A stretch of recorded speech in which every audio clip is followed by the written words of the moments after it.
मिट्टांग school रे आचका के मिट्टांग कोड़ा हपन school ground रे हेज काते आचका के पठुआ गिद्रो को सुर रे मिट्टांग स्कूल टीचर जहाँ दो शिक्षिका उनिया शिक्षिका हटो गेट केतया इनो सानामा घटना बाड़ाई लगित ते नियो वीडियो पुइलु खुर मुचे धाबिज नेल ताबन पे नेनेलिया पेड़ा हर इनो घटना दो घटाव लेना तमिलनाडु रेना तंजाबुर रेना घटना काना जहाँ दो अब इंडिया रेनांगे तमिलनाडु मिट्टिंग स्टेट मेना नोडे तंजाबुर रेना स्कूल रे मिट्टिंग घटना घटाव लेना तो ओना घटना चिदा घटायना ओना सानामा गे नियो वीडियो रे बाडायाबो तो बया को जहाँ स्कूल टीचर ताहे कनाय उनिया नुतुम दो ताहे कान तया रोमानी एज दो हुई तया 26 गान माने 26 उमेर ताय दो एबारे उनी नोडे स्कूल मीटिंग टीचर ताहे कनाय एबारे उनिया गे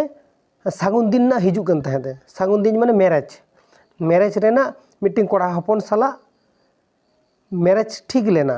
ने माने बार माने हांकुड़ा पक्षे नुकुड़ा पक्षे हो बारिया ओड़ा पक्षे गे नेपेल काते कुसी काते दिन हो ठीक उतर लेना इनो समय कुड़ी हपने मेन केदाय जे इन दो जहाँ कोड़ा साला ठीक लेना उनी कोड़ा हपन बांग कुसी आयुन उनी कोड़ा टीचर दो नुतुम ताहे कान तया माधन तो उनी कुड़ी टी मेन केदाय माने उनी स्कूल टीचर जहाँ ताहे काना उनी टीचर मेन केदाय इन उनी कोड़ा के बांग कुसी कानन ओना खातिर ताय दो माने बापलाते बाय राजी लेनाय बापलाते जखन बाय राजी लेनाय आदो उनी कोड़ा हपन चिका केदाय कोड़ा हपन उनी चितान रागियेनाय से मीटिंग स्कूल टीचर कनाय मेते उन्नत अहंकार उन्नत डिमांड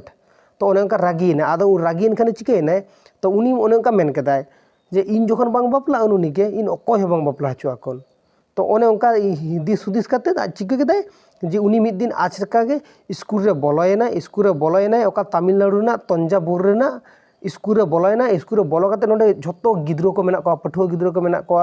स्कूल टीचर को मेना को आडी आइमा गे तो आचका के बोलो काते आइ बाय बुझ दाड़े कदा आसल नोंका घटना घटा आचका के बोलयनाय पॉकेट कान छुरी उडुक केदे आर हटो रे गेट उतर केदे आदो संगे संगे नोडे के मायाम को लिंजु उतरेना आर संगे संगे नोडे के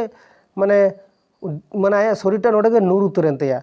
तो एबारे चिकाया को मास्टर को संगे संगे गाड़ी आते के रास्ता रे इदी कन को सड़क रे तो सड़क रे इदी इदी आया जीविटा चलावेन तया तो बुझ दाड़े कना पे ओने उनका घटना आबोठे नितो हेज आकाना तबे नोआ घटना रे जहां कोड़ा हपन जहां स्कूल टीचर गज केदियाय उनी कोड़ा हपन दो पुलिस को अरेस्ट का दिया को उनी दो झोत्तो हड़ गे उनी दो कठिन खना कठिनतम शास्ति रेना दाबी कदा को।